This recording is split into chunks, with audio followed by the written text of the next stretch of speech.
This is an assignment that the legislature handed the Stewardship Council in the 2009 legislation. As we were developing the Delta plan for the first 3 years of our existence, we included in it an approach to prioritizing state investments in Delta levees. Now we are in the process of refining that. And a very important aspect of that process is to reach out to the locals, the local residents, the local engineers, local reclamation districts, and receive the best input, the best expertise that is available. This is the fourth in a series of outreach meetings in the Delta. And we have already discovered that some of the information that we have received from the usual sources may not be as accurate as it should be. And the way we have found that out is from input from folks like you. So tonight, the staff is going to explain to you the process that is underway. It's in the relatively early stages. Talk about the ultimate goal for this process and to provide you a glimpse as to when there are opportunities to check in, to weigh in, how to monitor the process, how to contribute. So I look forward to a good exchange this evening. I'm here mostly to listen, but at the end of the meeting I'll be happy to visit with anybody that has any particular questions of me. But for now, I'll hand it off to our staff. My name is Charles Gardner. I'm on the consulting team that's helping the Stewardship Council look at levee investment priorities. I'm going to spend a minute or two just going through sort of the plan for the evening, the agenda, et cetera. Overall, we're going to try to make this more discussion-oriented.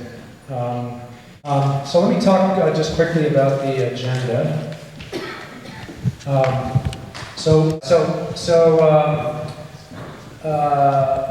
The panel presenters. So first, we have Cindy Messer, who's the project director for the Delta Stewardship Council. She's on the end of the table there. So she's going to be part of our panel discussion. Dustin Jones is here from the Stewardship Council. He's the project manager. He's going to do the project overview in a second, tell you what this is about. Larry Roth is the project manager for the consulting team. And so he's going to participate in the panel and talk a little bit about the methods and the work the team has done. As I said, I'm Charles Gardner. I'm on the team to help with the outreach and public engagement and these kinds of meetings. And then also on the panel, we have Gilbert Cosio. Many of you probably know Gilbert. He works for MEK Engineers, doing engineering, design, management of levees for many of the reclamation districts in the Delta. So we wanted to be sure on the panel we have a Delta perspective of how do these levees really work and how do improvements happen in the Delta. So that's the panel. I think this is a small enough group. We should just go around and kind of do some quick introductions. So if you could just introduce yourself, and if you're representing an organization or have an affiliation, let us know that. That'd be great. Why don't we start right here? My name is Mickey Seward, and I have a marine and RV park called Snuff Harbor over on the Steamboat Slope. Chris Lawrenson, Yacht Harbor, Oakley, but I also sit on the Iron House Sanitary District Board, and we own Jersey Island. Fred Speck, just a landowner on Steamboat Slope. Ricardo Pineda, I'm a civil engineer with Department of Water Resources in our flood management division. Terry Erlewine, State Water Contractors. Jennifer Ruffalo, Delta Stewardship Commission. Mark Wilson, Clarksburg. Going back, Bill Reynolds, South Delta. Rodney Reynolds, South Delta. Mike Hardesty, Reclamation District 2068, California Central Valley Flood Control Association. I'm Eric Fink with the Delta Protection Commission. Let's go right here with Dustin Jones, Delta Stewardship Council. Steve Barson, trustee in 9 Steve Aringer, trustee on Triple 9. Joseph Rizzi with Natural Desalination. I've gotten a flyer for 5 different solutions back in the back of how to solve California's water problems. That includes the Delta issues that are going on right now. I move we adjourn.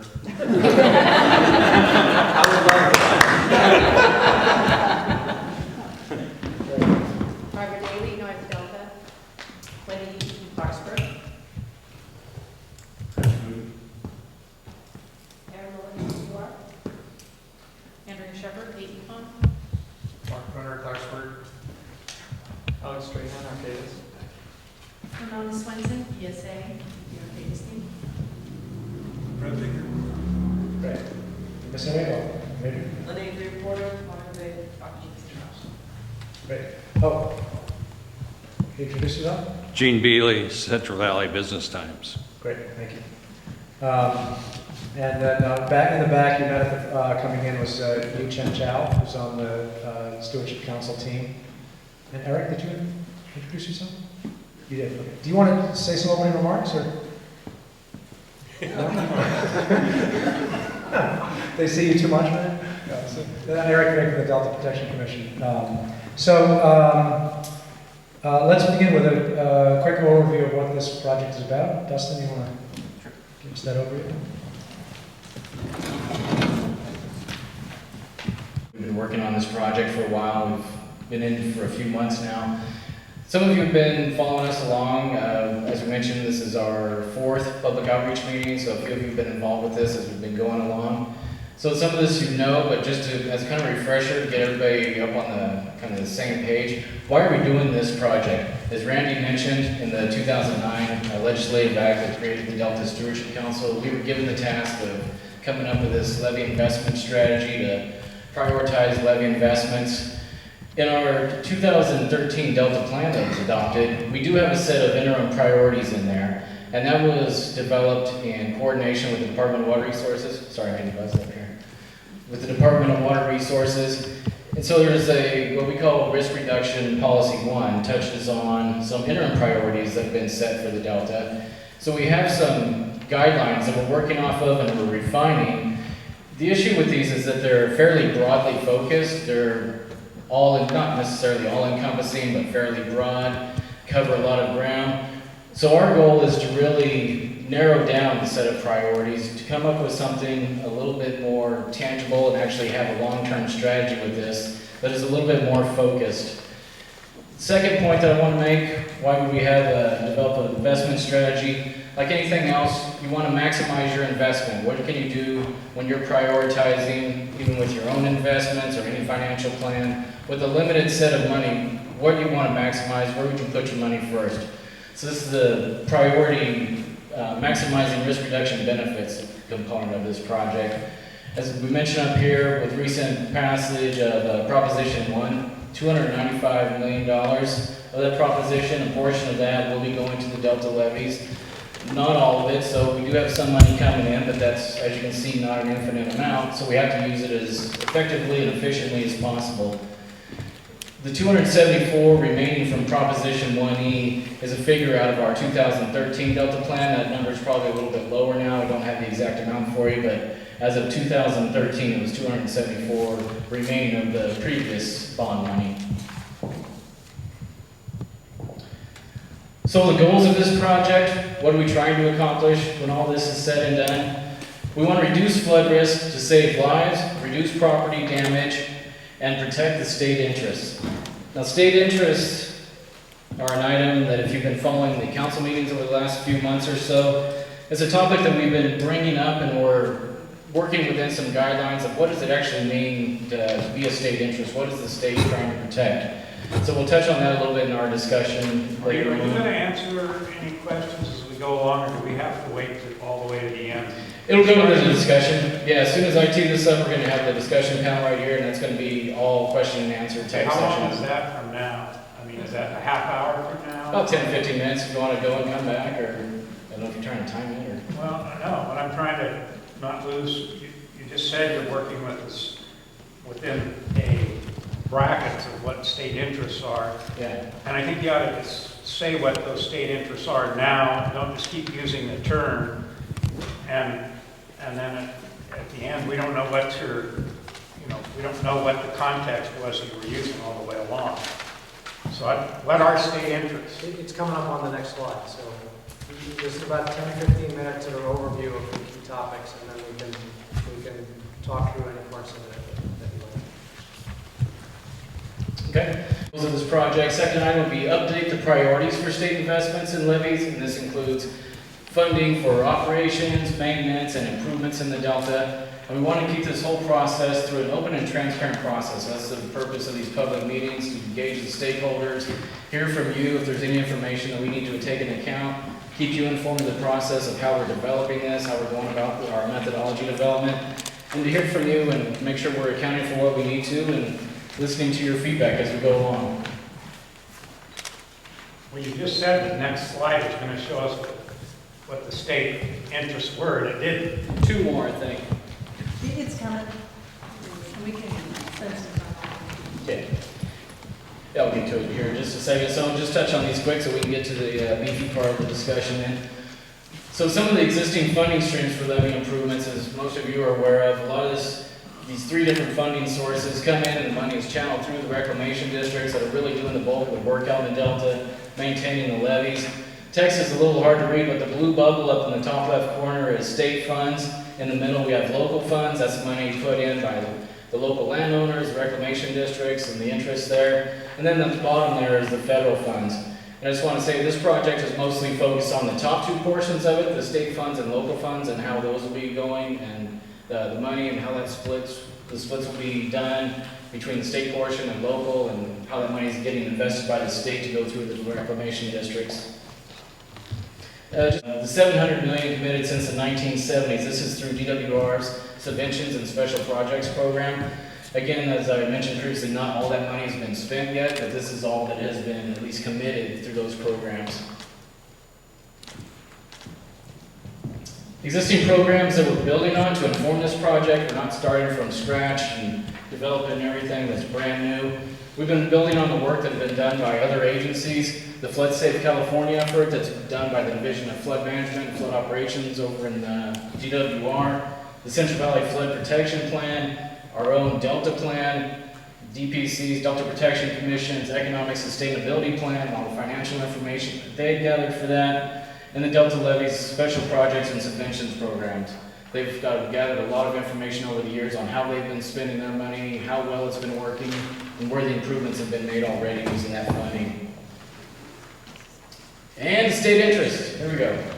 So some of the items that we've identified so far are naturally public health and safety. That's something that I think everybody agrees when you're in the Delta. There's rural areas and there's highly urbanized areas that are in there. So public health and safety is going to be one of the main concerns that the council is going to be addressing. 2 other items there, the ecosystem restoration and water supply reliability are portions of our co-equal goals that make up the Delta Plan and Delta Stewardship Council's basis for what we're working on. And then down in the other corner there, as you can see it, hopefully everybody can see the bottom portions of the slides there. But the Delta's economic well-being, the unique values, and the agricultural resources, all the other items that go into making the Delta up and what defines the Delta as a place. Did you want to touch any more on the state interest? Are all of the state interests or just the stuff above the line? All of these items will be state interests. Okay, is there any particular priority? Not yet. Will there be? That I don't know if we can say if they're going to be prioritized between the interests or not. We have to wait until we really get into the analysis of it. Right now, we're at a stage where we've just been developing the methodology of how we're going to be looking at these items. We'll still have to work through that with the council members of whether or not they want to say one of these interests is a higher interest than another. I mean, shouldn't it be going by their guiding co-equal goals of protecting our reliability and the economy with respect to the protecting and enhancing the unique cultural, recreational, natural resource and agricultural values of the Delta as involved in this? I mean, it shall do that. I mean, wouldn't that be their overarching? Well, those are, I believe, captured in the interest here that you're looking at. Yeah, I mean, to his question, this is one going to take prior. One going to be predecessor to the others. Can you repeat the question, please?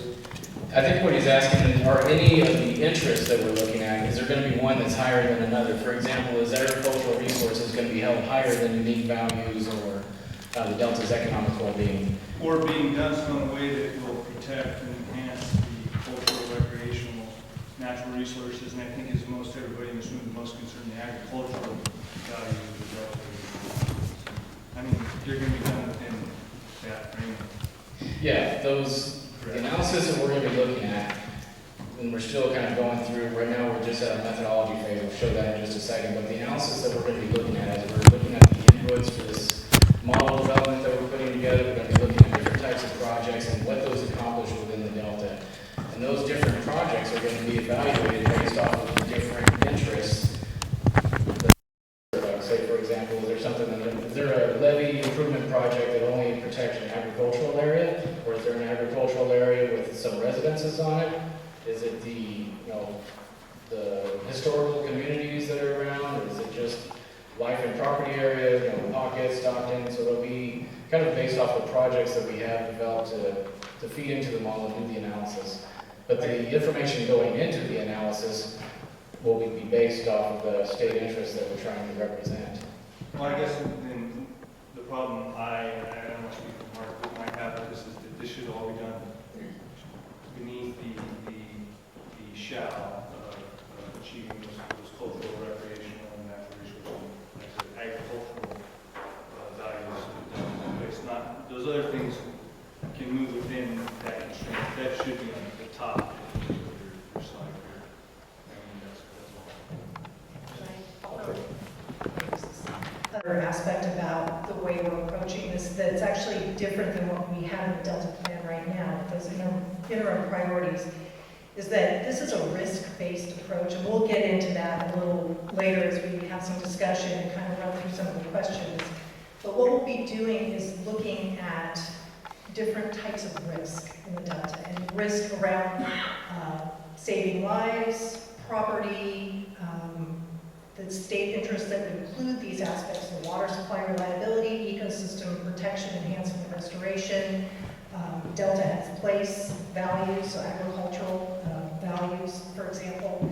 So I don't want to get too far down this road, but I think in this approach, we look at where's the risk, what's that level of risk, what's the risk to that falls under the state interest categories, and the projects, the investments that eventually we'll get to evaluating down the line, we'll be looking at how do those reduce those levels of risk around those different state interests. So the prioritizing kind of factors in conjunction with the level of risk around these different interests. So I don't know if that helps at all, but it's the approach we're taking that factors into prioritizing which projects, which investments do we make in the near term. Sure. I mean, I went online, I can see your slide. Your slideshow, your PowerPoint. It's not rocket science. I see what you did. I mean, I can see what you're doing. I'm just saying, my comment was over there with this slide. I think better. And the layout of it is a. The agriculture is a square peg trying to get into a round hole. And we're below the line. Okay, thank you. And there is no priority right now. No subliminal message there? No.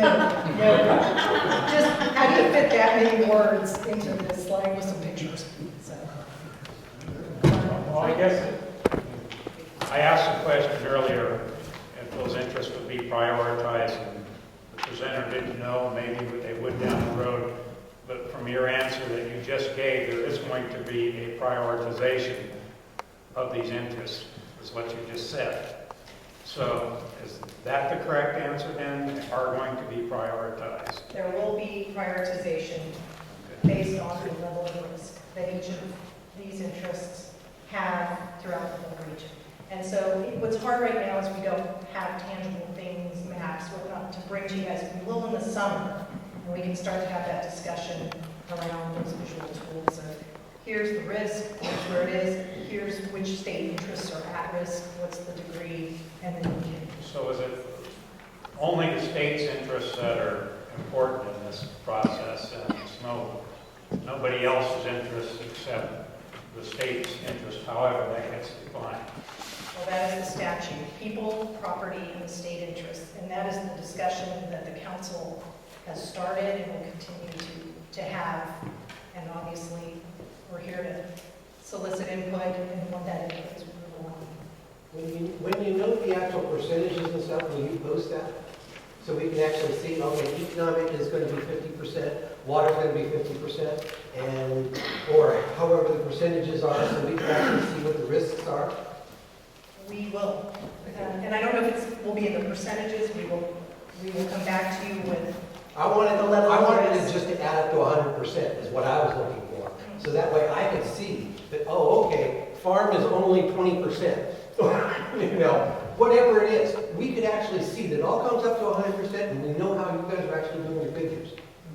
You know, if water supply becomes 80% of the problem and you're focusing 80% of your issues on water supply, then that means it's not really a co-equal goal for one, but also we can see how much you guys are focusing on water supply as your only concern. That's what we're hoping is not going to be. Well, we will be able to come back, and Larry can probably jump in if I get this wrong, but we'll be able to come back to you guys with this part of a piece of our methodology, the way we're taking all this information in, analyzing it, at some point very soon being able to spit some outputs and graphics out to you folks so we can have that kind of discussion, is this decision support tool. And it's really, it allows us to take all this information, organize it, analyze it, produce some graphics, some maps, and we'll be able to do that. We'll be able to say, what does it look like if we weighted very heavily on one of these interests? Here's what that looks like. Here's what the investment options might look like. Then we can shift that. So we'll be able to do that in real time. We'll be able to say, well, what if it's 50-50 between two of those? What does that look like? So that's part of the discussion we want to come back and have, is sort of that walking through the what ifs. Baseline data for risk, like individual item risk. Is that through the dreams report, the technical?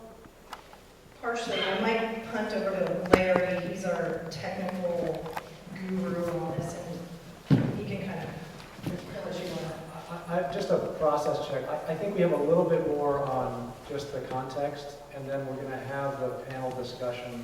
I think they can get at some of these questions. So I got my hand yeah. So yeah, if we could take a question or two more, and then I'd like to see if we can finish with Dustin's overview. And I think in our panel discussion we can start to dig into some of these. Well, this pertains to the state interest. Okay, go ahead. That's what we're talking about now. Yeah, we'll continue to talk about Okay, if you had, and this is, if you had a ring of state interests around one island that had no state interest in it, and you let that island go, you can forget all the rest of the state interest. Because if you've ever been in a floodlight in the Delta, and you let that island go, you've lost all the surrounding islands too. With all those high priority state interests, you cannot take from a levee standpoint and prioritize where you're going to spend your dollars and not protect every bit of this because it's all one system. You let one island go, and that's what the DDCP talked about doing when they were going to flatten the levees on 999. I asked them at that time, have you ever been in a flood fight? And they said, well, no. I said, well, then there goes Ryer, Grand, and Sutter Island. You cannot spend all your money protecting, Right. No, I think that's a good point. When we get to a little bit more detail on the methodologies, I think we can talk a little bit about those kind of system relationship. Okay, so I'll just get through these a little bit more quickly. So major activities that we've gone through up to this date, we've gone through an information and methods kind of development, gathering data on the existing information that's out there. Right now, where we're at, we just turned a lot of information over to an independent peer review panel to go through and review the methodology that we've developed for proceeding with this analysis, and we'll hear back from them, and we'll have a workshop at the end of May, or May 19th and 20th, that you have some of the dates for. You guys are welcome to participate in. That'll be a public workshop where there's going to be interaction with the independent peer review panel. And then the upcoming steps that we're going to be going through, as I mentioned, is the actual evaluation of how this is all going to be used, what we're going to be looking at, and then the final process will be to actually go through and develop a strategy with the policies, and take these interests into account, and to actually try to come up with an investment strategy plan. So again, getting into a little bit of the specifics of it, as I mentioned, the first early stage was information and data source gathering, so we went through and we've gathered information from the reclamation districts, taking what we can out of their 5-year plans. We've looked at 2 of the regional flood management plans, and any others that come into the Delta. There's the lower Sacramento River Regional Flood Management Plan, and the lower San Joaquin Regional Flood Management Plan. We pull what we can out of those. State and federal and levee flood studies that have been done. As I mentioned before, the Delta Protection Commission's Economic Sustainability Plan, all the information in there, and also our own Delta Plan that was developed with a lot of background information. So where we're at right now, also, we've developed this map here of where the analysis period is going to be and how we're breaking the information into these subregions actually to do the analysis. Our analysis is going to cover the Delta region along with Sassoon Marsh. You can see that same map over here if you want to come over during some of the discussion periods or after the presentations and actually see how it's all kind of broken up there. But we've divided it up into 176 islands and tracts that we've gathered information for and that are going to be used within the analysis to look at and try to do the development. Excuse me. We've gone through and categorized the assets on each of these 176 islands and tracts. And if you want to look at those, the technical memos that are on our website, technical memo 2.1, the appendices to that has all the islands and tracts that we're looking at with all the collected asset information that we've been able to gather. So you can go through those and see what we've been able to put together. And if you have any input on those, we'd be more than happy to take that. The levee conditions have been compiled. You had the question about the risks, how that information's been gathered, and we'll talk about that a little bit during the discussion period. And as I mentioned, the information is going to be available not only on our website, but we'll have some breakout sessions tonight after the discussion. We'll split off into some groups. We'll have the laptops set up if folks want to go through and see some of the available information that we have so far. Okay. Go into on assets and how you define assets. Not without having the spreadsheet. I can kind of say, do you have anything, Larry, on any high level? I think it'd probably be easier to show you because they're pretty extensive. I can't remember all the categories off the top of my head, but I would say it's like more than 5, but there's several groupings of them. Are those from the technical support from the drainage report?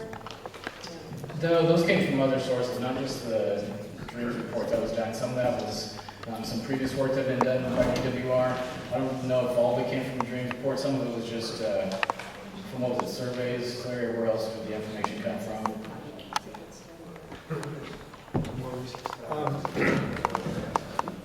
You have a question first?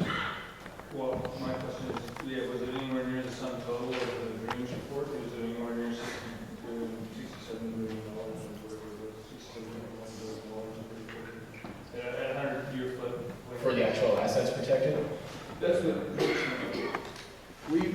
We gathered all the data that we could from existing reports, and one of the questions that has been pointed out to us was we an incorrect number of structures on a particular island or tract. And that's because we're using parcel data from the assessor's maps. The parcel data doesn't drill down to the actual number of structures, but includes the valuation of that particular parcel. We didn't explain that very well. That's our fault in the technical memoranda. But we're using, in the case of residential properties and business properties, we're using the assessor's maps for evaluation. We have all of the assets gathered on a computer tonight, and when we go to, at the conclusion of the meeting, you can go to the actual computer and look at the assets for each island and tract. If we've got incorrect information, please let us know. Your point is extremely well taken. We want to make sure that we have everything valued correctly. We have all of the assets listed because that affects risk, and you'll see that in a moment. It's for property, for expected annual damages, it's the key input data is what everything is valued at. So we need to know that. And we're, the project was not set up with time or budget to go out and gather all of that information except from existing information. So the extent to which you can help us, we greatly appreciate it, because that's very important information. So we did, to answer your specific question, we use some information from Green, we use some information from assessor's maps. We used a wide variety of information. Okay, is there any adjustment, because many of the parcels, especially the agricultural parcels, have very low valuation because they're Williamson map, and that's the purpose, to keep their values low. So their assessment from, you know, the county assessors is way lower than what actual value is. So that's the first thing. Plus, they've been in the same family for a long time, and because of estate planning, you know, processes and the way the taxes are, if you keep it in the family, you keep that low basis. So virtually everything that's been in the family more than one generation out here has a very, very low basis, way lower than market value. So did you guys adjust for that at all? Alex, help me out. Yeah, we actually didn't use assessor data when we looked at the agricultural information because it's not as accurate as other sources we have. We actually used pesticide data that was collected over time for pesticides used on agricultural land, which there's a report from the University of the Pacific where they take that data and associate it with different crops and very good correlation between different pesticide use and different crops. And we go through the economics of how much it costs to actually grow those things and how much value there is in a year of crops in those places. So when we say what the annual value of a piece of agricultural land is, we're not just looking at the assessor's value for that space, we're also looking at a much more thorough investigation of the value of the crops and the value of the crops over time. So you're looking at the underlying land underneath that crop, or is that being ignored? The land's included too. Okay, and then what you were just asked, and just giving an example about how land, the way it is on the books with the assessor versus open market values, when land that's changing hands is much higher than assessed valuations. So is there a conversion factor or some factor to make up for that? Not just not what the crop is, what the annual crop value is, but the underlying value of the real estate. Right, and that's incorporated into the University of the Pacific study. They offer how much a crop for a year is worth, and then how much the actual land and the ability to grow that crop is worth. I want to speak. I want to see that. All right, I'm Raji Reynolds from South Delta, RD 544. And Cindy already knows what I'm going to say. I've looked at the analysis for our small south part of Roberts Island. It shows 17 residential structures. Cindy, I found one more. There are 55. I would suggest that all of you look really closely at where you live and what has been counted. The methodology, Cindy, doesn't work. It's not pointing out where people are. It's not pointing out where our homes are. Do they take into consideration the organic farmers that don't use pesticides? There are some around that don't use pesticides. Can't hear you. Barbara, speak up. Oh, I just said, are you taking into consideration the organic farmers that there are some that don't use pesticides, so they wouldn't be on that list? I believe so.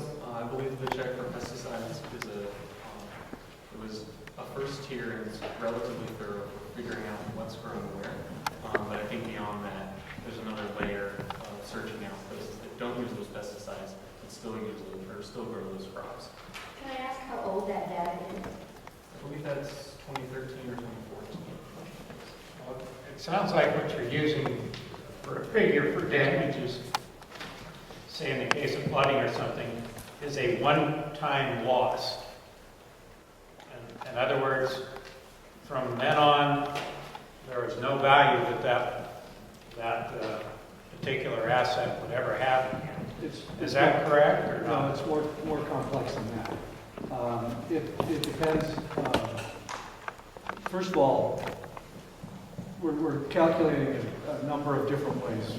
One way is on the assumption that the levee is repaired, the island is rehabilitated, and so it's the loss is calculated as damages, the damages to structures, and that's related to flood depth.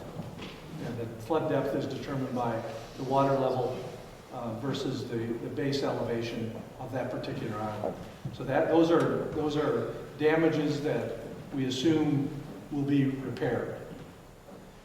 We're also looking at the loss if it's not repaired. We have that calculated all. So it takes it as a complete loss. It's not rebuilt. With respect to agriculture, we're looking at in terms of damages, we're looking at an annual crop being lost. We recognize that depending on what time of the year the flood occurs, may have an impact on that. You may not have lost an entire crop. We're assuming that you did, and we're also assuming that in the following year there's a reduced value of that particular land as it comes back post-flood. For orchards, I believe we're looking at 5 to 10 year. I can't remember that exactly, but we're taking into account that if the orchard is lost, it has to be reestablished before it becomes producing again. So we're trying to get as best value as we possibly can for the assets on the island and the crop values that are there. I would emphasize to you, and it may not. I want to emphasize that if there are some factors, as you've described, about the differences in assessed value versus what its market value might be, then we still have calculated the relative values. And so relative risks would stay the same throughout. But we are interested in getting the very best information. The information is on the website. It's been posted for, I don't know when the first, it's been made available since December, the list of assets that we have. And so we ask you to help us out. If you've got better information, we need it. Which website? Go to our webpage for this project. If you look at, it's called Technical Memoranda 2.1 is the list of assets. And the memorandum itself, it's probably about 20 pages of text and it's about 200 pages of data. The 20 pages of text will give you a lot better answer to the questions you're asking than I can, Larry, off the top of my head. When you made this available in December, maybe this is a Cindy question, did you send out a request for public review on the listserv? We sent out an announcement that it was out there, and we did put out that we were seeking review and feedback on the data. And then the first two public meetings, because we tried to get that information out around the time we had those two meetings in the winter, and we made sure to reiterate that when we were at those. And there's time Yes, to get absolutely. this, to make these corrections. So, don't think you have to rush right out and do it tomorrow. But we do need it soon, and the more information that you can provide to us, the better the analysis will be. Yeah, and maybe could I just offer, and then I'll circle back to you, but Rogine, thank you for the heads up on the concern you're going to bring up tonight. I just want to echo what Randy said in the beginning and Dustin and Larry have said, is that the door is definitely open for, we want to hear about your thoughts on the data that's out there, where there may be discrepancies in that information, where we can talk through the metrics, the type of information that we're using or we have in there. We'd like to be able to talk that through make sure we're both on the same page in terms of understanding what we have, and then having a discussion with you about where there might be some better options. Do you post Delta people suggestions on your website? Suggestions. Oh, you mean in terms of comments on the data? Right. We can. We haven't started that yet. We've only gotten a very small handful of comments, but I think that'd be a good idea. Yeah, I think that would be. So one of the problems is that you're basing your analysis on the drains report, which is flawed. Everyone in this room knows that it's flawed, and there's 176 islands and tracts identified.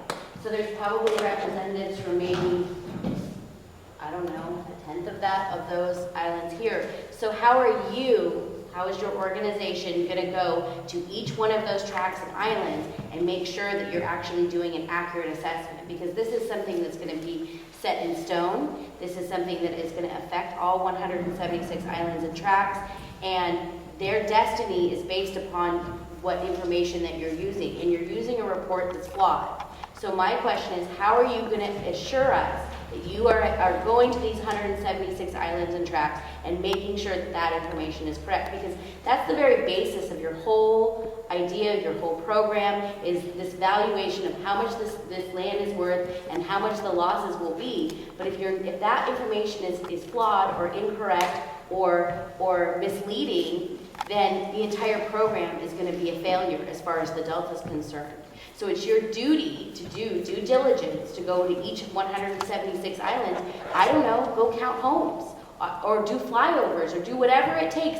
You guys want to do this. This is what your idea is, and part of this legislation. And so part of that is to be absolutely accurate, correct, because that dreams report is now being distributed, and all of these different agencies, including you, are using it, but it's flawed. And you cannot continue to use flawed information and base these very, very detrimental programs based upon flawed information. I mean, there's a big difference between 17 homes and 54 homes, Virgie? 55. 55 homes. That's huge. That means that island could be identified as being economically disadvantaged and not important and doesn't need to be protected. But maybe with 54 homes, maybe it would be bumped up into a category where it would be protected. That's flawed information. That is not good. And you can't rely on just public input, because it's your project. It's your due diligence that has to happen. I don't know how you're going to do that. Maybe send out a letter to all 176 tracts and see what you can do. But there has to be a better way than relying on the dreams report. There has to be. I want to give just one example. Let me address that if I may. First of all, we're not relying on the dreams report. Okay, so let's get. What's the balance, though? How much of the dreams report are you using? We're using the data. We're using some of the data that's in the dreams report. We're not using the dreams methodology. Where that data has been updated, we've made a good faith attempt to update that information. Okay. So don't equate what we're doing with dreams, whether it was good, bad, or indifferent. This is a different methodology. Dreams does have some valuable data that we are using. We obtained gigabytes of data from DWR. And we're and the flood board and the DPC. And from this local assessors. I just want to bring up something. DWR in a meeting less than 2 weeks ago tried to use a TUCP that expired in 2011 and had no idea who the landowner is. So the fact that you're using DWR's information is frightening to me, because they have a history of not being accurate and not using information or data that is accurate, nor is it current. So my problem with this is that you're basing the entire analysis on information that is flawed. I think it's your duty to go out to those 176 tracts, contact the local engineers, contact the local RDs, contact the local townspeople, however you need to do it. This difference between 17 homes and 55. If I understand correctly, just because for the record, so the data we have, the way we looked at it is parcels, number of parcels with residential structures that the county assessor has put into the residential category. So it's not 17 homes or structures versus 55. Now, this is a discussion we should continue to have, because which metric do we use moving forward? But I don't want it to I don't want to walk out of here with people thinking, with that example, it's 17 homes versus 55. And I don't want to get defensive about it, I just want the clarification on that. But you do bring up, very good points. We are using a variety of sources of data. One of the ways, let me take a step back and remind maybe some folks and introduce this, this information to others. In this particular effort, we were tasked to do this, the council was tasked to do this. Given the time we have to do it in, the money we have to work with, we are using existing information. We are using the best information we can get our hands on. So therein lies, our inability to create some new information, but it doesn't mean we can't vet the information we're using, and where there may be some issues, think about how we rectify that situation. We've also reached out to all the levees. Okay, I want to give an example. It keeps coming up, and I'm going to guess it's going to be in your report too. Around 2005, URS and Benjamin something and Associates, that's on your science group, they conducted studies, and it included risk analysis, flood history. They confused the Ryer Islands, 2 Ryer Islands in Solano County, merged Ryer Island history, fabricated Ryer Island, the big Ryer Island that's, like near Rio Vista. It was just totally incorrect information. Their baseline data, though, had been distributed like in 2007, before it was ever vetted by anybody. The end of 2009, DWR did correct the maps of the Dreams report without really letting people know. But the baseline data keeps being distributed. So PPIC used it for one of their risk reports. The University of Pacific, when they did their risk report, same thing. I gave them the information so they would know you got wrong information about Ryer Island. The other thing about the one from the Dreams report, their technical data, they did not value any of the marinas. Okay, so we do exist, but in their eyes, we don't, and there was no value to any of the marinas. I guess they thought, well, the waterways will be there, and if we're saltwater marina instead of freshwater marina, no difference. So we did not exist, at least in the North Delta. So there's a lot of problems with the baseline technical studies that I've seen, and the same incorrect data keeps coming back. So it's going to be really interesting to see what you guys have, because I'm going to go online and check. Please do, please do. We made the assumption that there would be a list of islands in the Delta, and there are numerous lists. Yes. 4 or 5. And they range from anywhere from 67 islands up to about 130 islands. So the first thing we had to do was determine for ourselves what are the islands and tracks in the Delta. And how do you do that? We used all those lists, and we contacted the RDs, and we had the RDs review all that information.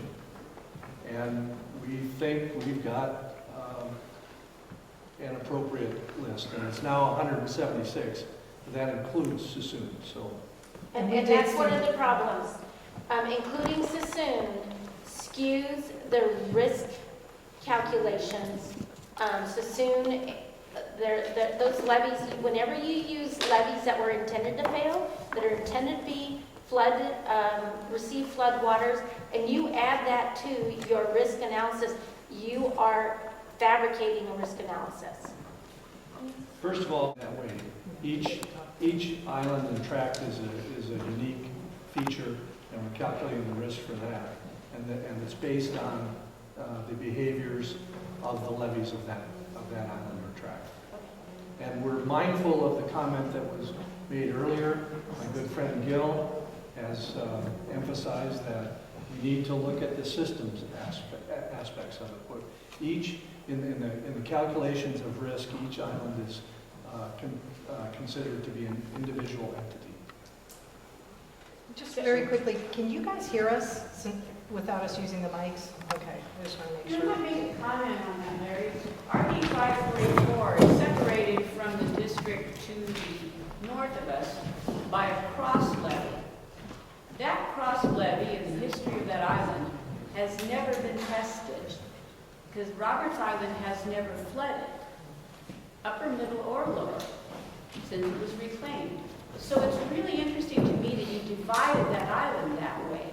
I realize that they're separate RDs, separate sections of project and non-project levies and so on. But you're using a delineation there that's really, it's kind of archaic. It's very strange to us that you divided it there. Well, one of the guides that we used was the RDs. Yeah, And I wanted to circle back and make one other point. What we're developing is in fact a living system. So as data is improved or as mistakes are being found, they can be corrected almost real time. So we don't intend this to be a static. You grind the crank one time, and that's the answer that you're going to have to live with, like Dreams was done. We've learned from that perspective. We haven't gotten into the levee conditions yet, which I'm very interested in. I'm wondering where you have drawn your data for levee conditions. Are elevations taken into account, or soil types taken into account? Breadth of levees, I mean, where's all that information coming from? Again, that's in a similar case, a variety of different places. Some of it does come from Dreams. Some of it comes from the floodboards, Safeco, Sajafka, West Sacramento. Some of it comes from RDs, where it's been updated. And that's an area where we do need to have continuing information to improve our analysis because the conditions are changing as we speak. And so we're very interested in getting the most up-to-date information we can. But again, our system was specifically designed so that as that information is updated, as a levee is improved, for example, we can put that information in the system real time and use that to determine. So I would add also, Alex, I think you have some information on linear distances of different levee conditions. So in addition to having assets, he's got some of that information. If you want to look at particular islands, where you can dig in and see what's characterized for each island. Well, if you truly want input from locals, this information needs to really be vetted closely. And there needs to be some kind of a strategy needs to be set up to meet with locals or to get information out to them that, well, we don't have to go through 200 pages. We're not on the payroll as consultants, and we're trying to farm for a living. But nobody knows the conditions within our islands like we do. We live there and we work there, and nobody knows them like we do. No, that's a great point. So you take a look with Alex, and he can zero in on your island. Take a look and give us ideas about to get input from everybody else. So I get brain dead at about 7 in the evening, so I can't do that kind of stuff at 9 o'clock at night. It just doesn't work for me. So honestly, I'm a morning person. You want to meet at 5 tomorrow morning? I'm ready. Can we have coffee? That's all I ask. So I have a question. Yeah. How was your independent scientific review panel chosen?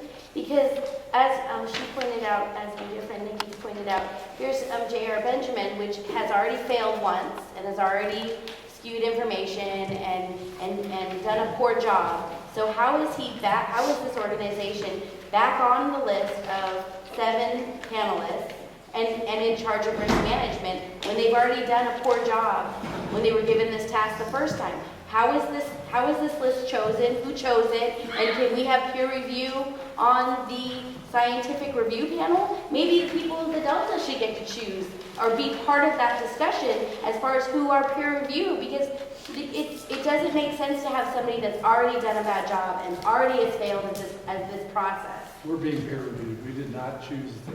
So who picked these? The Delta Science Program. I'll take it. Okay. That our science program runs. It's one of the services that they provide, and they've done this for other agencies and other big projects. Poorly. Okay. So what we did was we got a planning, they convened a planning group that had different agency representatives, so Flood Board, ourselves, DWR, DPC, might be forgetting one. I don't think so. I think that was the group. And the lead scientists solicited nominations for panel members. And how they started it was they said, well, what are the subject matter expertise that we need? What are the areas that, would cover this kind of a project? So that's how we came up with the expertise areas. And then as a group, people threw names in and said, well, what about this person? What about that person? And then we kind of went through, and there were some names, I don't recall which ones, that a few folks were like, absolutely not. So the lead scientist, and he made the final decision, but he took those off the table. But he went through, based on our list of nominees, and picked the people that he felt had that area of expertise, had worked on similar type efforts, could understand what we were doing. And let me just maybe reiterate that this group will be looking at our approach, our methodology. So what equations are we using? They won't look through the data, but they will know what data we've been working with. And then how are we going to bring that together? How are we evaluating risk, coming up with that metric, different aspects of that. And they'll be giving us feedback on what they think about this approach. And there's also a cost allocation methodology. So how does cost get shared amongst different beneficiaries?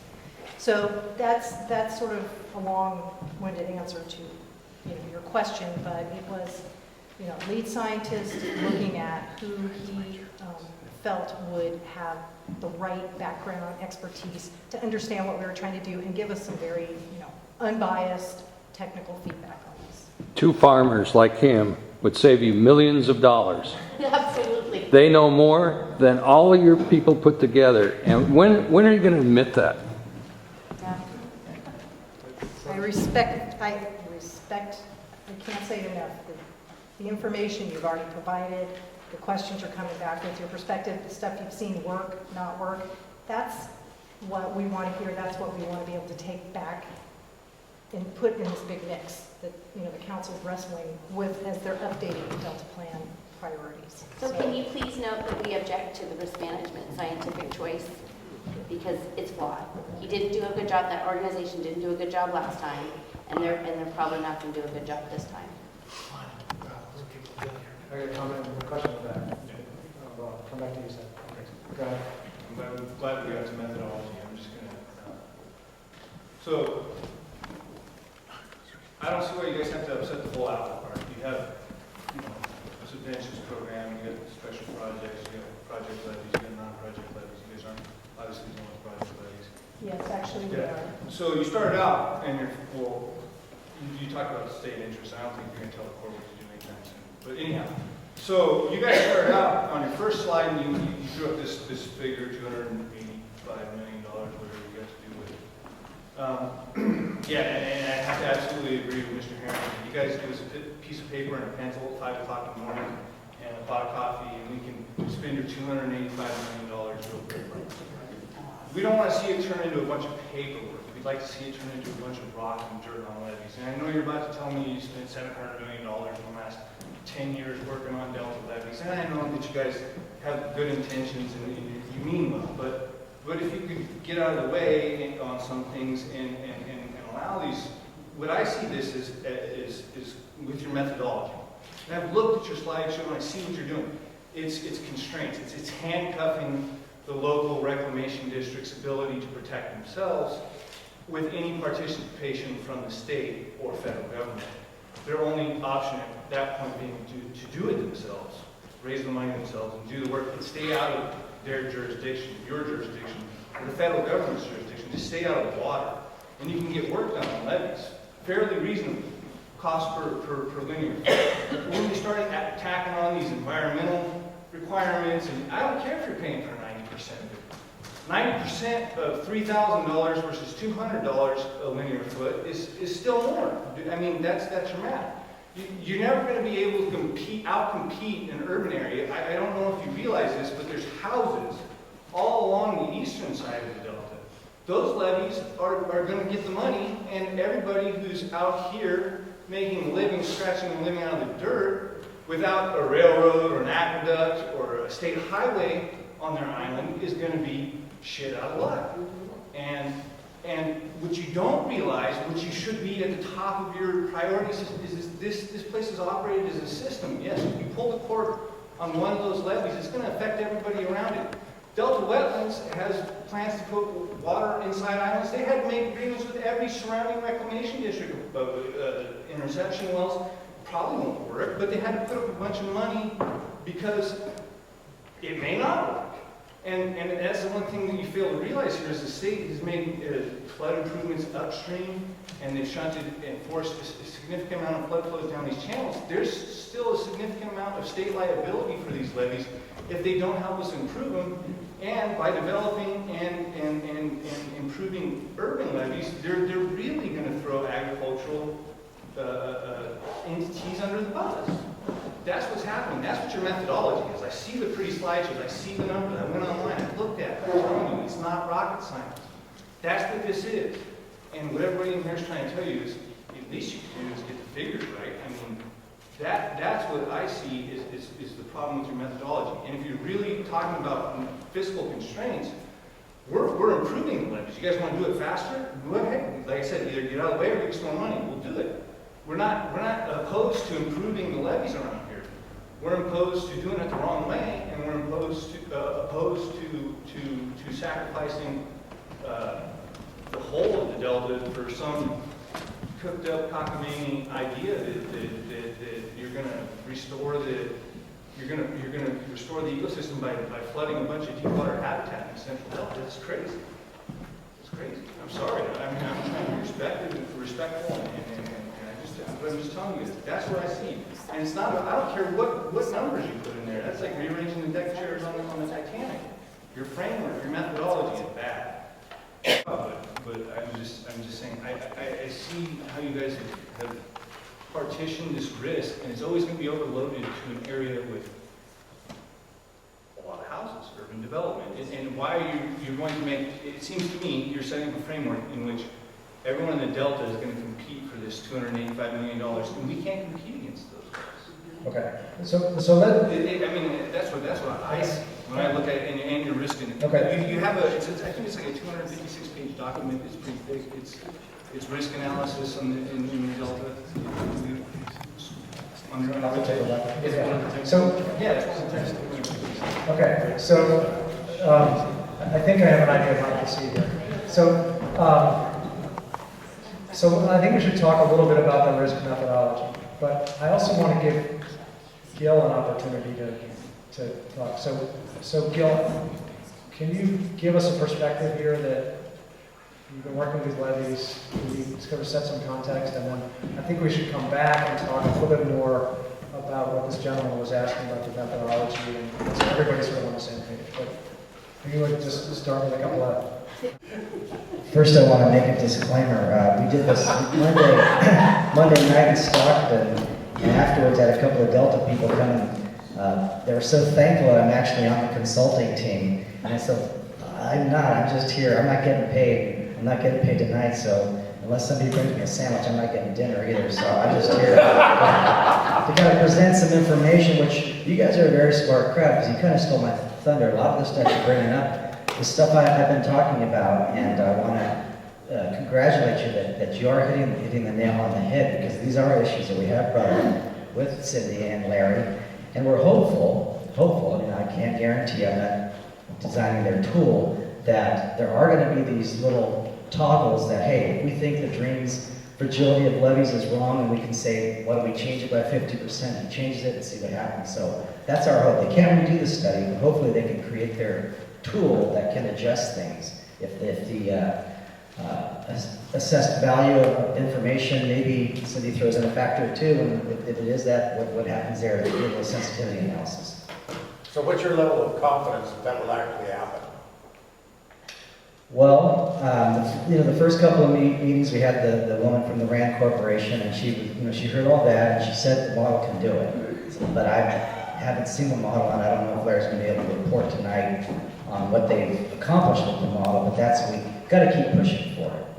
And it's great that you guys are bringing up the exact things. The system is very frustrating because, Tom Zuckerman and I were on the steering committee for drains, and we kept saying it's a system, you can't take these apart one by one, and they wouldn't do it. And then we got to drains phase 2 where they're actually figuring out the cost to fix each levee, and then we were going island by island, and the guys from ERS, who's a consultant on drains, said, well, what does this island here affect? So we point out all the islands that affected, and what does this one affect?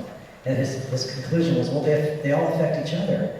And we said, you finally got it right. That's the first thing you said in the last 2 years. But this is not an old, and this is not a new theory, so it kind of alarms you sometimes when you get people coming in the last 10 years and they've got PhDs and they want to reinvent the wheel. I mean, this is a known fact long ago. I've got a document on my computer that I scanned from a document in our library called the Delta Plan, and it was produced in January 1960. And this is the plan, which was part of the State Water Project to fix the Delta so that they could run water through the Delta, and they recognize it is a system. And so the plan included rehabilitating 250 miles of levee that they called master levees. These are flood control or water supply conveyance levees, but they recognized that unless you fixed them all, you weren't going to be able to do it. Now, some levees did not get fixed. They weren't master levees, but they built the polders and the gates so that they would cut off the floodwater to get to those levees and backwater slips and whatnot. And so even back then, everybody knew that this thing acts as a system. Today I had a meeting with the Delta Levees program, and we're going over the guidelines for the subventions program, which starts in section 1219 of the Water Code.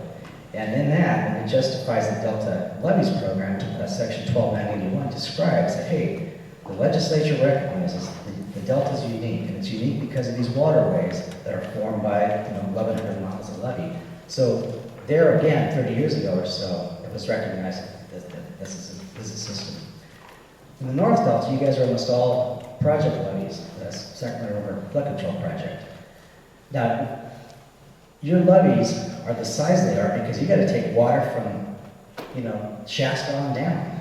And because of that, the federal government built, enhanced your levees to handle that. They built the bypass, which wasn't there in the first place, but that's where the water had to go to protect Sacramento and these other areas. So it's long been recognized, and in a lot of studies and projects, is designed as a system. And so you can't pull pieces out. So that's what we've been talking to the Stewardship Council staff and consultants that you've got to be able to figure that out. I don't know how they're going to put it in their model. I assume that there's a way to do that, but Brett's right. You start pulling pieces out, you do a risk analysis, the lives that are protected are going to skew those islands, which I can tell you which ones they are. It's West Sacramento and RD17. Those are going to get all the money. If we've got $295 million in Prop 1, and they pull them out one by one without apportioning some of that money to non-urban levees, they're going to get all the money. And they want all the money because I've been in meetings where they said, we want all that money. So it's going to be a fight to get there. So hopefully the Stewardship Council will recognize that and somehow come up with a tiering so that every tier gets some sort of recognition, because we're never going to have enough money to fix them all. If we go island by amount of risk, you guys down here are going to be the last ones served, and by that time it might be too late because the levees might not be up anymore. So one of the things that I wanted to talk about was that we're pushing also to continue the subventions program. If you actually read the legislation, these guys have control of recommending how maintenance money goes, and in our mind, you cannot give up that maintenance money. And I know their expert panel they convened a couple months ago, Jeff Mount said the same thing. That's been the most productive, cost-effective program the state has ever established. So that's one of the things we're hoping that the council recommends, that the subventions program stays in existence. And most of you who have project levies, that will take care of most of your needs, because you were designed a little better levy than some of the central Delta guys. Did you have a question, Mark? I saw you squirming there. Come on, man. I mean, as far as I'm sure they'll say, but I'm sure the Delta Stewardship Council wants to get their hands, from what I hear is where it's going, is they're trying to get their hands on the purse strings, so it's not in-house in DWR anymore. It's going to be Delta Stewardship Council. That's not true, Mark. Well, I said that's what I've been hearing, Yeah. and that is true. Well, I'm here to tell you I'm here to tell you that that's inaccurate. Okay, well, Perception we'll is see. reality, Randy, so you I'm here to tell you that that's inaccurate. Again. We are looking at round pegs and then square peg. Well, the key though is that any project that goes on in the Delta from the round peg side has to go through a square hole, because you guys are the reclamation districts. If you're talking setbacks levies, it's your levy. If you're talking habitat levies, it's your levy. If you're talking about levies that are going to get approved for water quality, it's your levy. So, like Brett was saying, yeah, we might get 90%, but it's such a big improvement, we can't come up with a 10% project doesn't get done. So you do have some control over what happens, because you are the ones that control the land and the, you don't think so, Steve? Well, when I get to speak, Yeah, my turn now? I think Steve's raised his arm so much he's got rotator cuff problem. Okay. I've never met a person I didn't like. Panels, county, state, or federal. The problem is, not only am I on 999, but I was the president of 2039 when Lower Jones flooded in 2004. And if it weren't for the governor, I'm not sure we would have reclaimed that island, because he came down at a meeting on 11 on Thursday. Arnold showed up on Saturday in the trailer, and we were all sitting around, and Lester Stowe and all the people that were allowed to speak spoke. And then Danny Nomalini said, well, shouldn't the president, people say? And I said, we've spent everything that we had in our budget. That's all we've got left. We capped the end of the levee. I'll make it short. Arnold put his fist down and said, we will reclaim this island. And I thought Lester Snow was going to fall under the table. That was, he had had a heart attack for about that time. The problem was that we've got all these experts that sit in cubicles and don't come out and talk to the locals. We had the equivalent to MDK sitting at the table. I love DWR. We need them in the worst way. Would they listen? No, they didn't listen. They built a levee out of rock. Rock doesn't hold back water. And when they were done and ready to move out, we had more water coming through the rock than we had capacity to pump off the island. At that point in time, somebody pulled the trigger, got a hold of the governor, and he said, we will fix this problem. The problem's still not fixed. I still have Steve going through that levee. That I've got 6 pumps, 2 front runs, 2 pumps run 24/7 just to pump out the seepage that goes into that island. So all I'm saying is these people with all the education, they need to listen to somebody, locals, the local engineers, somebody that's been there, done that. You can't build a levee out of rock. It isn't possible. That will hold back water. You can build it, but it's not going to hold back water. And that's the frustration that I think I see is the people that control the purse strings, and that's what basically happened. They said, it's our money, we're doing it, we'll do it our way. It didn't work. It didn't work. So then the taxpayer gets to pick up the rest of it. And that's not fair to the taxpayer.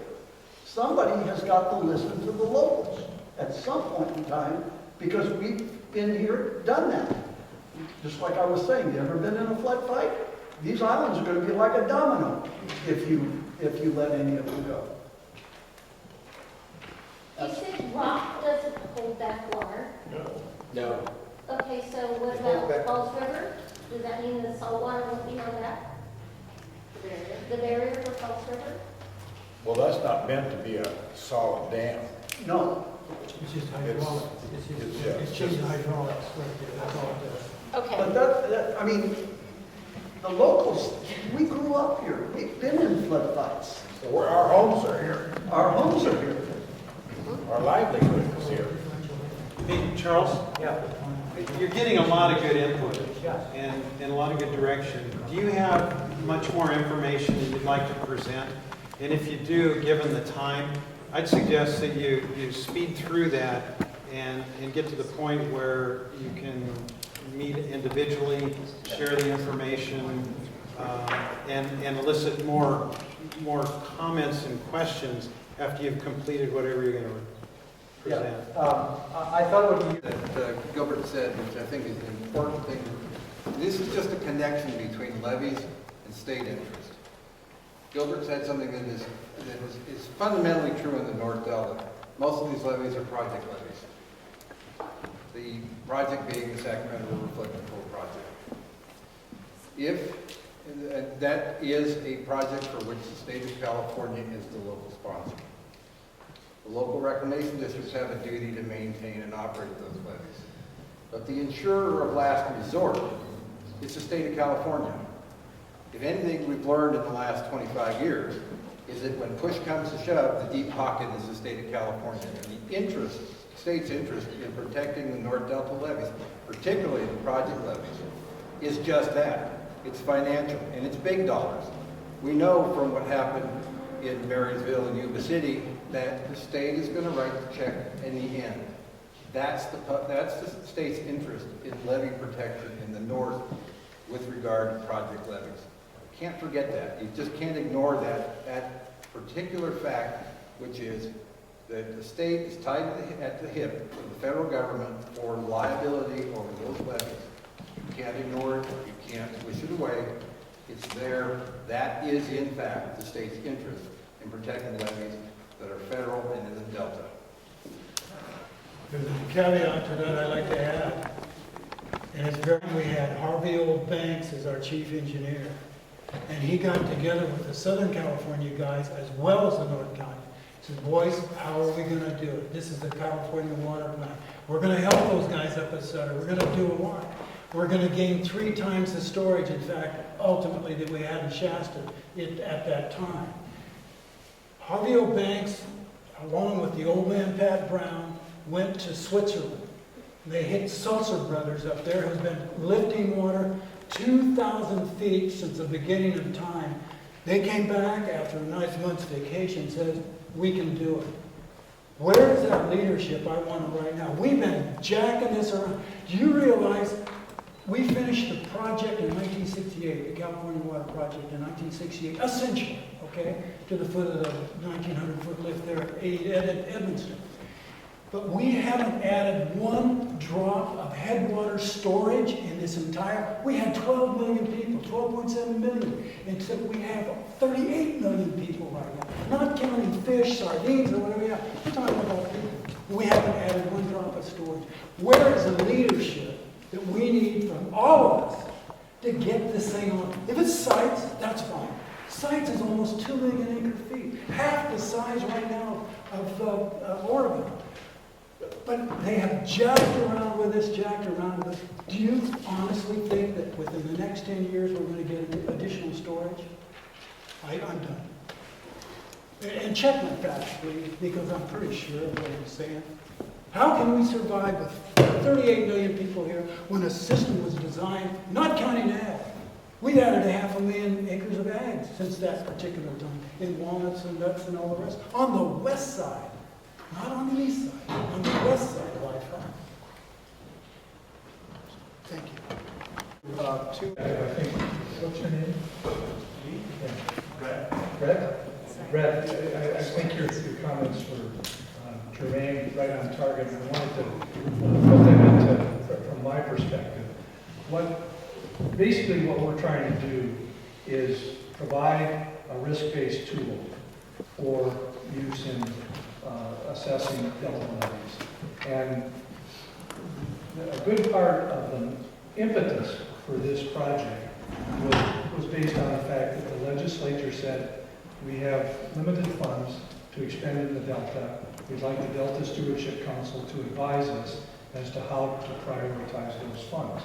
And I want to emphasize to you that this is also a tool that's available to you. It's a tool that's available to the RDs that can help them as an additional piece of information, help them make an assessment as to which levees they believe deserve the most attention. These are your levees, and it's ultimately your responsibility. We're not going to tell you out of this project how to fix it. That's the expertise is with you folks, it's with Gil and his colleagues. But what we can tell you is, based on the information we've collected and our best judgment, here is where the most risk is. And it seems to me that that's a very useful piece of information for you, because that would help you prioritize. Well, we ought to fix this area first because this is where the most risk is. So I want to emphasize that you know, we're all dealing with a situation where there's extremely limited funds, and certainly the goal of the legislature is to say, well, how can we best spend those funds? And we're trying to say, you know, let's make it on a risk basis. But this is a tool that's also available to you, and it works with you and your needs. It strengthens the argument that maybe additional funds ought to be spent in a particular area to deal with the risks that you see. And I want to show you how we're looking at risk real quickly, and so you get a perspective of how those risks work within the Delta. You have a quick question? Yeah. So are you using the Army Corps of Engineers Flood Safe 3,000-page report? Because they seem to have identified what areas.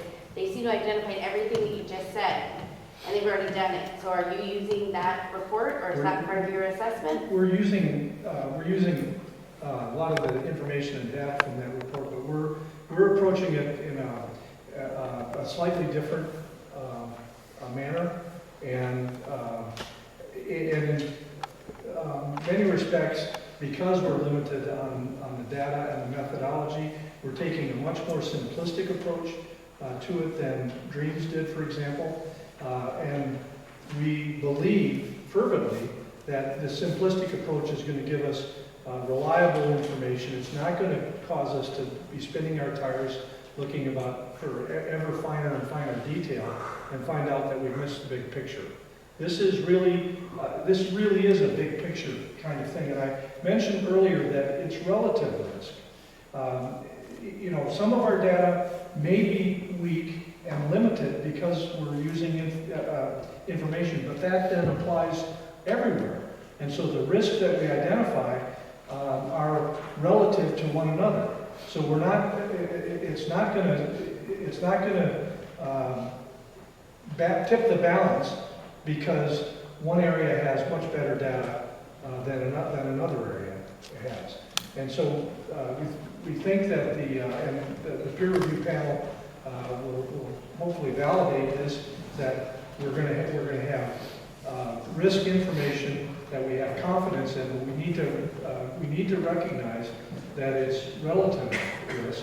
And we also need to recognize that because of the way the model is being set up, that we can plug in new information as it becomes available, or as corrected information becomes available to us. So is that a promise that you'll do that? It's certainly a promise that we'll do it within our project. And you know, the ownership of this methodology, the tool is going to be the Delta Stewardship Council. And we think, I'll speak for myself, I think this is an extremely powerful tool, an extremely powerful method that applies not only to the Delta, but it ought to be used throughout the Central Valley for flood risk reduction planning. Because it does focus on priority needs. And I'm going to apologize right up front to Gil. You know, it is going to show that life safety is very important. But I guess I'd challenge you to stand up in front of the legislature and tell the legislature that life isn't important. And since Katrina, the Corps has learned that, and the Corps has adopted as its #1 mantra for repairing levees, life safety is the most important thing. I can't, as a professional engineer, stand up in front of you and say that something is more important than life. This is critical infrastructure, and life safety is going to be the most important thing. Now, we're going to give you tools to evaluate other kinds of risk, and I want to show you how we're going to use that, and I welcome questions from you as we go. Let me go back. I want to talk about this a little bit. I'm sorry, faster, Blanca? I just want to talk real quick about this. I got their attention. They can run me out of here later. So one of the things that we're following is this pamphlet available from the American Society of Civil Engineers. You can download it from their website. We're going to get it loaded on the Delta Stewardship Council. I'd invite you to look at it. I happen to be involved in it, so I have pride of authorship, and I'll say that right up front. But what we did in this particular study is we looked at infrastructure failures throughout the U.S., and we were prompted to do this post-Katrina. So it's a post-Katrina, but we also looked at Teton Dam, we looked at the I-35W bridge collapse in Minneapolis, we looked at the failures in the Big Dig in Boston, we looked at a wide variety of infrastructure failures. And one of the key things we recognized here is that when most people think of infrastructure, they think of highways, they think of pipelines, they may think of schools and things like that. We said, no, in this particular case, levees are critical infrastructure. And so the basis of this is critical infrastructure. And what we said in this study, we found that there were 4 problems that were ran through as a common thread through all of these infrastructure failures. And that if these 4 areas were addressed adequately, you probably had a pretty good chance for success. And if they weren't addressed, even if you only missed one, you had a pretty good chance that things weren't going to work well.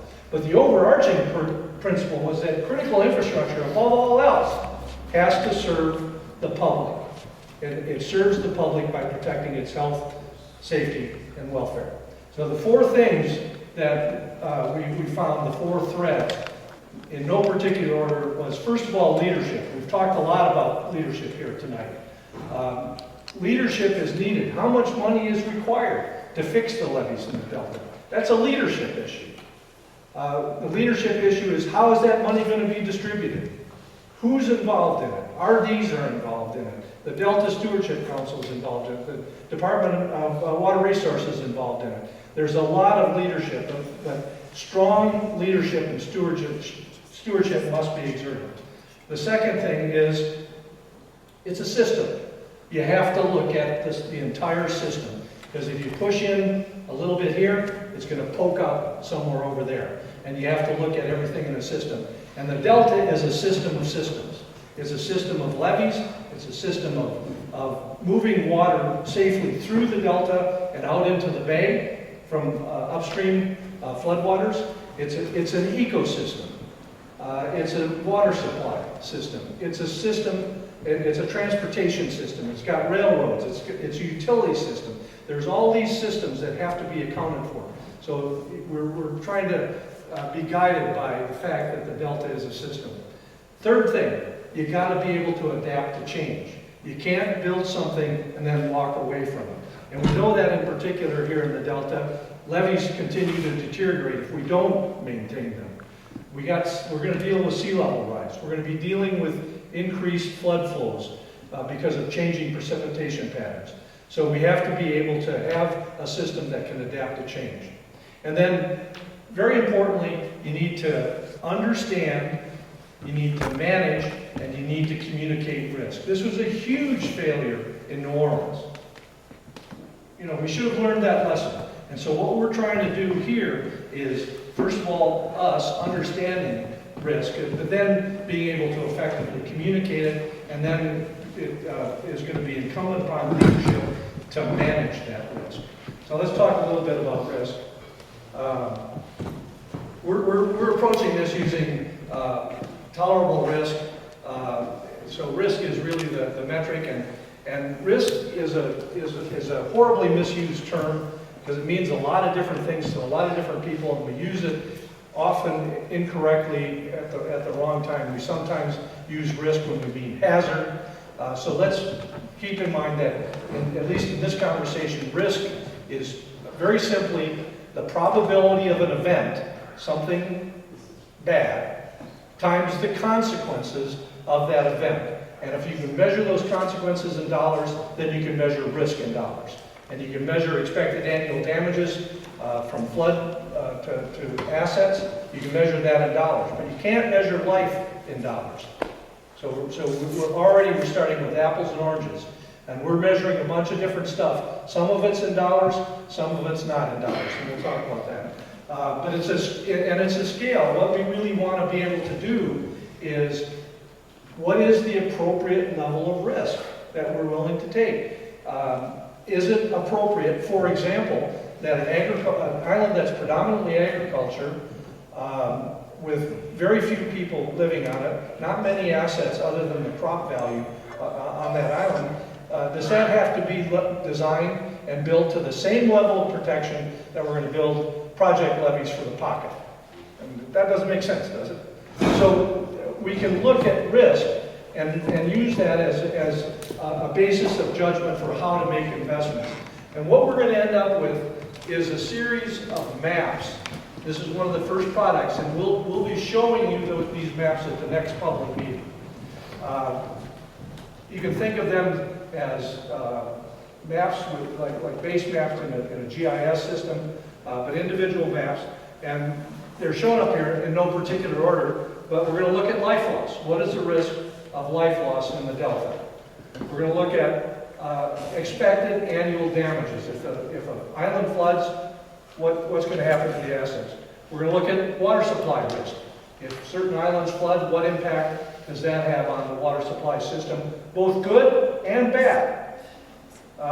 We're going to look, and that's in Delta water supply as well, not just aqueducts crossing the Delta, not just export from the Delta, but the water quality, excuse me, within the Delta.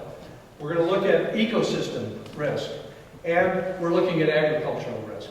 Now, real quickly, agriculture, we're going to be measuring it in acres, and we're going to probably, at this level, be talking about high, medium, and low value, recognizing that agricultural values are all over the map. But in post-processing, we could apply dollars to that. But we're looking at acres. Ecosystem, we're also looking at acres. Habitat gained, habitat lost. Water supply is, we had to come up with a separate, specific tool, and it's a score. But it's based on the risk of a levee failure and what impact it would have on water supply. Flood damage is in dollars, and life loss is in life loss.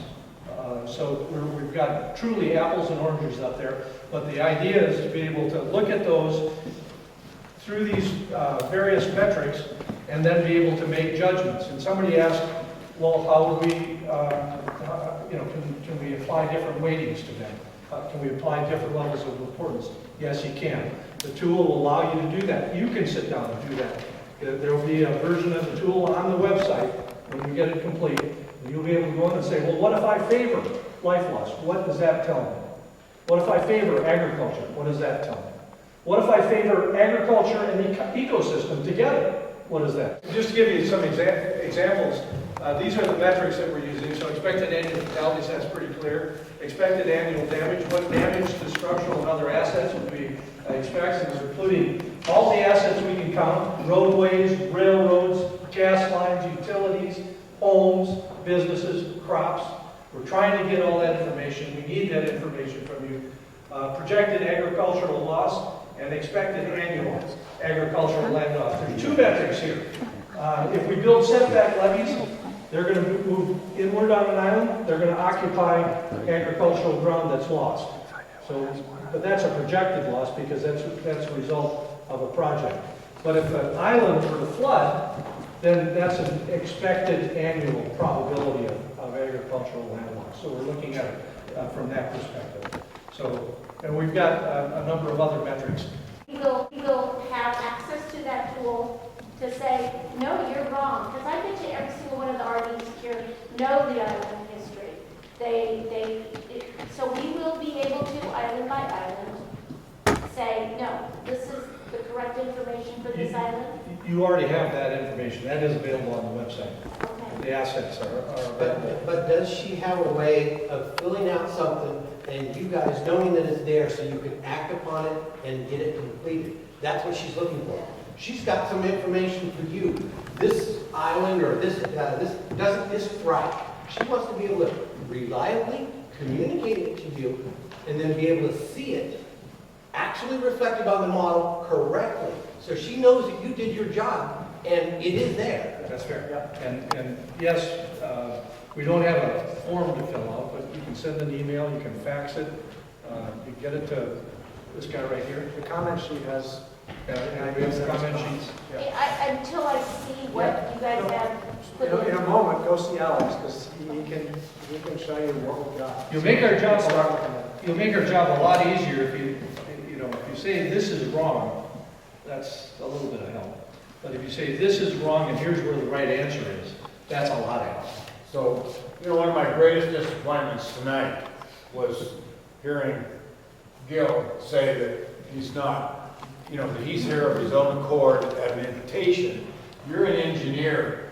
You got to respect a lot what people like this have got to offer. And there are several companies that do his kind of work here in the Delta that know all the stuff that we've been hammering on. And they're not involved in the process. They're totally involved? It doesn't sound like it. How about Dutra? Are they involved? Steve, we started early on creating a technical pool of advisors that included all of the leading engineering experts. Gil has been one of many that have attended many meetings to assist staff in developing the kinds of information from the ground level to help begin to build this. So, I really appreciate Gil coming as an individual and as a volunteer, but he is a representative of many. What do we have in the technical pool? We have over 100 experts from the Delta made up of reclamation district leaders, engineering firms. I've participated in many of those meetings. So I just want to reassure you that these folks that are up in front are just representatives of a much larger team. And as issues come up, the technical pool, this over 100 experts, depending on the need, they are drawn upon and brought into meetings. The other day I walked by our conference room and Dante Namalini and Tom Zuckerman and several of the engineering firms were represented in a room with staff dealing with a particular issue. So it's an important perspective that I think, as farmer to farmer, the best information comes from those that are on the ground dealing with it. We've heard that over and over again tonight. We honor that, and that has been one of the foundational principles of this program from the beginning. So is your technical advisory committee, are they there on their own dime? Yeah. Well, is that fair? You hire consultants to do something that you've got professionals that know the Delta? Would you rather they not be there? No, I would rather they would be paid. Amen. Well, we all want a lot, but the ultimate goal is to get this right. And you've got a number of volunteers like Gil who recognize, in fact, I heard from one engineer, he said, I'm at the end of my career. I'm going to give this project everything I've got because I want to help to try and get it right. It's my last effort. God bless. So I agree. I absolutely agree. I wish, if we had all the money in the world to deal with all these issues, we could pay everybody. The reason we're here is that we've got a problem this big and we've got potential funding that's this size, and we've got to figure out how to stretch those dollars to make them as effective as they can to treat this as a system. So I just wanted to step in and let you know that the people that you respect, the people that you depend upon in each of your areas to help maintain the system are the same people that are advising these folks from an on-the-ground perspective about what should be considered, what should be priorities. I'd like to speak to that a moment, Randy. I know a lot of the people you're talking about, and what they have expressed is extreme frustration with this process. But we have explained over and over again that it's a system and still being picked into pieces. So I want to tell you, I have talked to Chris Nudek, I've talked to Don Nomalini, they are frustrated with the process. So that's one point. The other point I would like to make is outreach.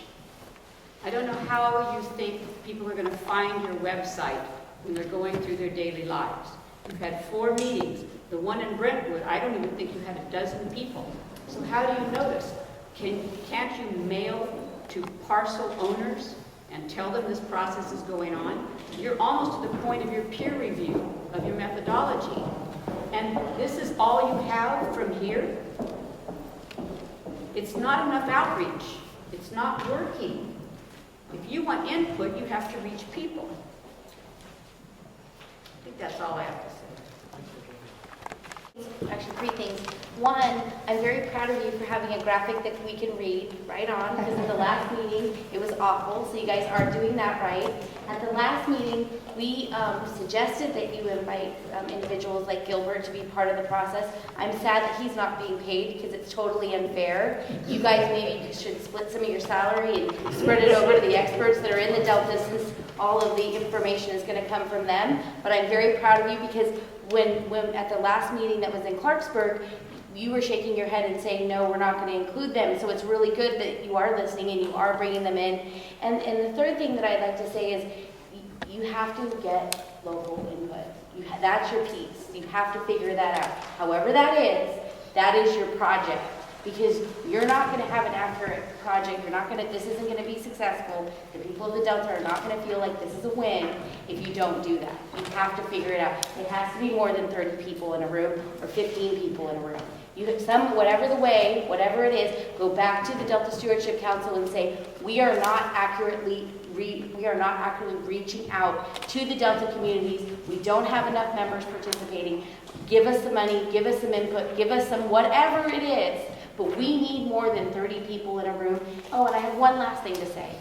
You need to be courteous. This is a farming community. And I'm thinking of this meeting in the summer at the time where I see these guys working from sun up. I mean, they leave before the roosters crow, and they come back after dark.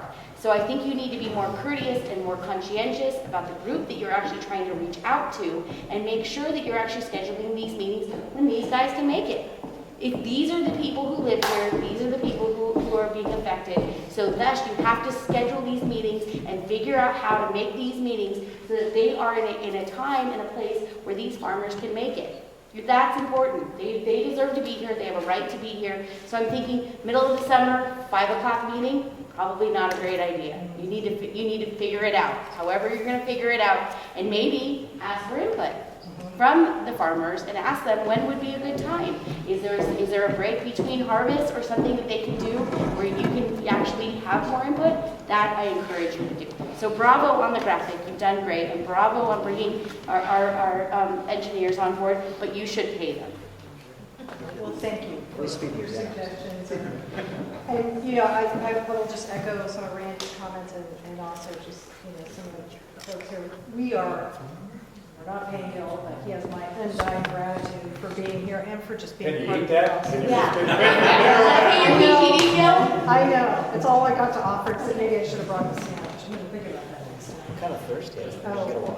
Let's go here and then here. As a long-time person who's given many comments to groups and stuff, the biggest gripe I have is you come here and you ask for comments, which is really nice.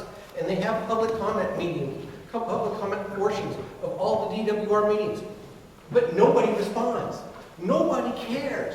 They take the comments and they just go into oblivion. Oh, thank you for giving them to me. I'm sorry, I didn't have any time to read it. I don't have the funding to read it, to take some time. When we give comments, that's one of the reasons why I was trying to say, if you have a place for giving comments, you have to show the fact that that comment actually matters. Because I have commented over and over again how to solve California's water problems, and nobody wants to listen to me, especially DWR. They are the last person who wants to care about fixing the Delta or anything else. And that's the perception I get from when I make a comment and I get nothing. I try to make calls, I get nothing. Those are really hurtful in your PR. And when you try to have a town hall meeting and we try to make comments, I'll fill out a comment form. And I will be glad if I ever get any kind of a comment back. Other than what I typically get back from a state agency is a form letter that has nothing to do with my comments. I'm an engineer with DWR, and just, while it's not directly related to the Delta Levee investment strategy, many of you are aware that DWR is working on the Central Valley Flood Protection Plan. We came out with version 1 in 2012, which recommended an alternative that probably with a cost estimate of $17 billion, which included improving the project levees here in the North Delta and the South Delta. And right now we're working on the 2017 plan, but as part of that, we're about to launch a grant program to I guess the money would go to counties or to RDs to look at improving flood protection for small communities that are protected by levees of the state plan of flood control. So here in the Delta, that would include Cortland, Locke, Walnut Grove, Ileton, Rio Vista, Clarksburg, maybe missed a few. And so I just wanted you to know that. I mean, DWR does care about the Delta. I've been there for a long time. Gilbert and I went to college together and working on Delta-related stuff for a long time. So we want to see, I'm not talking about the rural levees. Other things are proposed for them, and the investment strategy is working on that, but we are very concerned about improving protection here for the small communities here in the Delta. So we'll be... Negotiated a deal, if you want to call it that, to use my dock on Steamboat Slough for a full, real-time EC and temperature value deal. It took a little while to get the thing going, but it was a suggestion. I can't tell you how well they're working with me to do this thing. The whole idea when they put the barriers in is we wanted to know where that mixing zone was going to be, the 2X. We wanted to know how far the salt's going to come up and all the rest of the parameters that were involved in that. Really had no monitoring, no way to tell other than if you buy a patch, stick the probe in there yourself for $5,000 a quart. Anyway, so this Monday I'm meeting with the 3 gentlemen from the state. They've already photographed the dock and they figured out mechanically how they're going to do this whole thing. I just want to make an announcement. You'll be able to go on CDEC here pretty quick, full-time streaming. Every 3 hours will give you an EC value from the entire steamboat. Now, I don't know the hydraulics of the situation, and I don't know how the mixing is going to be on the other Sutter and all the rest of them. I know that all the grape farmers here that I'm in contact with right now are saying, hallelujah, this is what we need, is to find those EC values and even though they're not putting the dams in right now, pray tell down the road that is an entire possibility that they would.